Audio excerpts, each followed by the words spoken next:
Bienvenidos, bienvenidas a Senderos Educativos EBM. Como siempre, un gusto, un placer trabajar con ustedes y para ustedes. Estamos en el sendero platicando con, y el día de hoy quiero darle las gracias al licenciado Carlos Humberto Cárdenas Ábalos. Bienvenido, licenciado. Gracias. La ficha informativa de nuestra invitada el día de hoy. Su formación es licenciado en Contaduría Pública.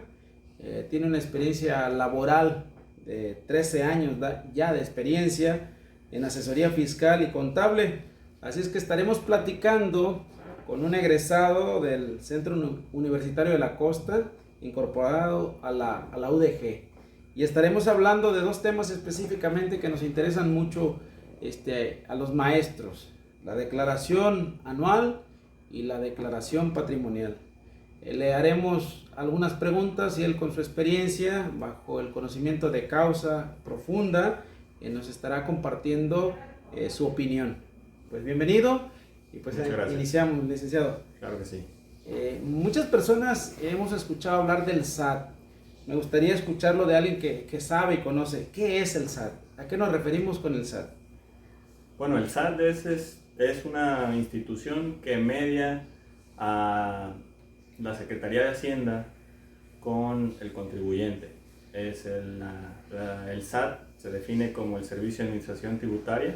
Es quien ayuda a los contribuyentes a poder realizar sus aportaciones de impuestos de una manera ordenada y facilita los medios para que se haga dicha aportación. Entonces, ¿cuál es la función del SAT? ¿Cuál sería esa función? La función del SAT es facilitarle a los contribuyentes formatos o contraseñas, la firma electrónica avanzada que en estos tiempos se usa para muchos trámites en el SAT y nos facilita el pago de los impuestos o hacer el tributo, la tributación del impuesto. El SAT facilita ese medio de la aportación a los impuestos. Ok, perfecto. ¿A qué nos referimos anualmente, a la declaración anual? ¿A qué nos referimos? Cuando hablamos de una declaración anual, ¿a qué nos referimos? Cuando hablamos de una declaración anual, nos referimos a dar a conocer al SAT los ingresos que obtuvimos en el año, de enero a diciembre. Vamos a reportar los ingresos, los gastos. Vamos a reportar las retenciones que se nos hicieron de impuestos y si resulta un impuesto a pagar al final, se hace el cálculo, se hace el pago o si resulta a favor, pues solicitar la devolución. Okay. Y como para ese proceso, ¿qué recomienda usted, digamos, que deben de cuidar durante todo el año? A lo mejor, digamos, recibos, facturas. ¿Cuál es lo recomendable? Lo recomendable es cuando se tengan gastos personales. Estamos hablando de honorarios médicos, hospitalarios, dentales, prótesis como los lentes graduados. Cada vez que se solicite el servicio, se paga el servicio, solicitar la factura. Ahorita ya todos los recibos ya son electrónicos, no es necesario que sea en papel.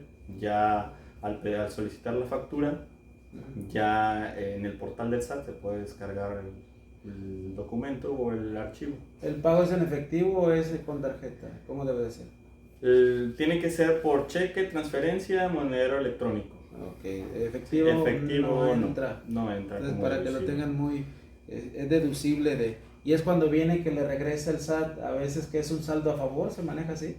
Sí. Todo se maneja dependiendo de los ingresos que se tengan y las retenciones que se hicieron en todo el año. Se hace un cálculo, vemos los ingresos menos las deducciones, se acreditan las retenciones que se hicieron de impuestos, se hace una suma resta y vemos si hay un saldo a favor o un saldo a pagar.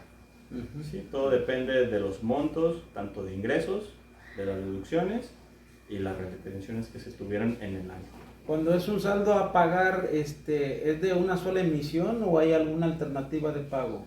Hay una alternativa de pago puedes tener de 2, 4, 6 mensualidades. ¿Sí? Se hace primero el pago inicial del 20% y la diferencia se hace en pagos de, como le comento, 2, 3 o 6 meses. Okay. Y cuando hay un saldo a favor, ¿qué tanto se tarda el SAT en regresarte esa? El SAT promete que se devolverá en 2 semanas. Ajá. Ellos tienen la facultad de revisar primero si realmente tu saldo a favor es, pues si procede o no procede. En dado caso que ellos consideren que no procede, te van a depositar solamente la cantidad que ellos consideran que sí es, que es correcta. Y tú la diferencia pues tienes que checar qué es lo que fue rechazado, lo que fue aceptado. Y si tú tienes la razón, pues tratar de interponer los medios, que es una devolución manual, para poder solicitar la devolución del resto del saldo a favor que teníamos, que no se hizo. Entonces, en ese contexto, ¿quiénes están obligados a hacer la declaración anual? Están obligados las personas que tengan ingresos en el año mayores a 400,000 pesos por sueldos y salarios, ¿sí? Las personas que tuvieron 2 patrones en el mismo año, las personas que tienen... al margen del monto. Al margen del monto. Si yo tuvieron, tengo 2 patrones en un año y gano 100,000, 200,000 anuales.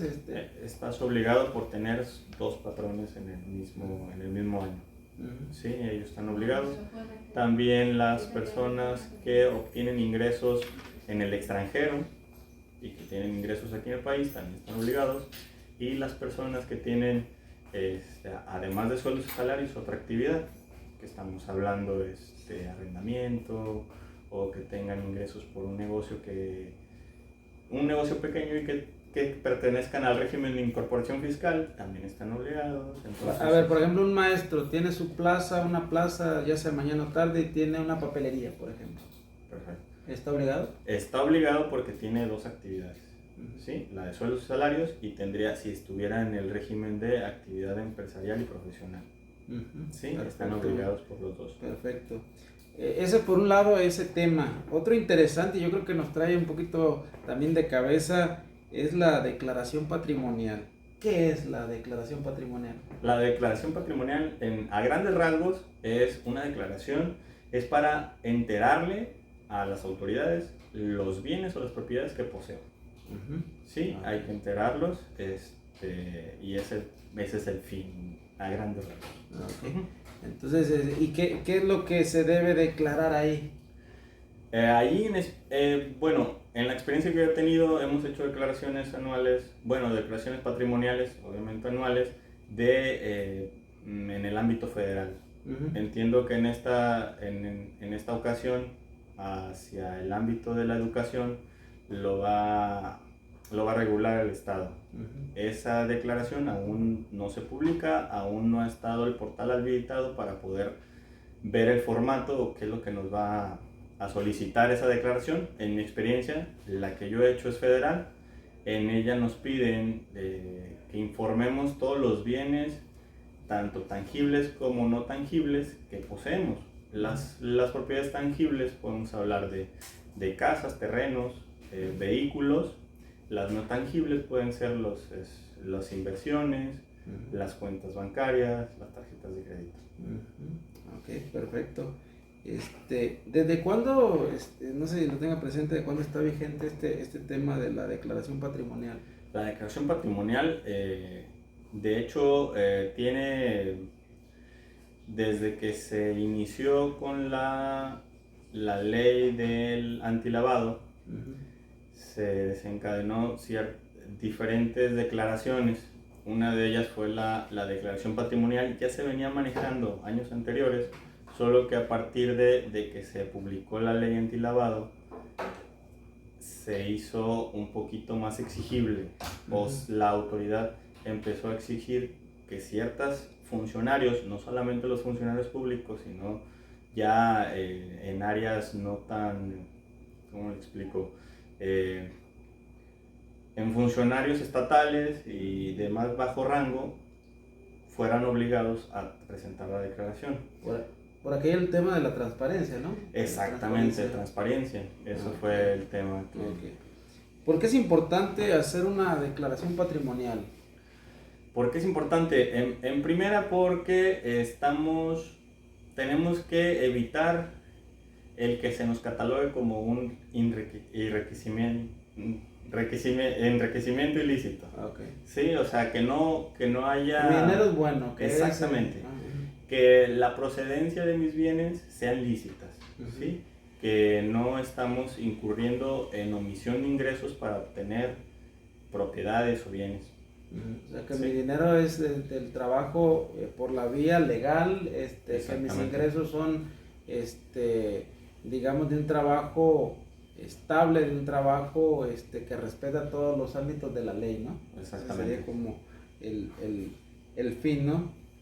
¿Qué se solicita en esa experiencia de lo federal? Porque bien entiendo, si ustedes recuerdan este proceso que estamos viviendo en Jalisco particularmente, el tema de la declaración patrimonial, nos enviaron por ahí un correo en junio, julio, más bien un formulario, lo llenamos y esperamos usuario y contraseña, y en los últimos días nos mandaron de nueva cuenta un formulario para terminar el preregistro, o el preregistro para la declaración patrimonial, y está al pendiente el 1 de mayo que saldrá el formato que señalaba el licenciado para digamos lo que nos van a pedir, solicitar, y estar muy al pendiente de ese formato.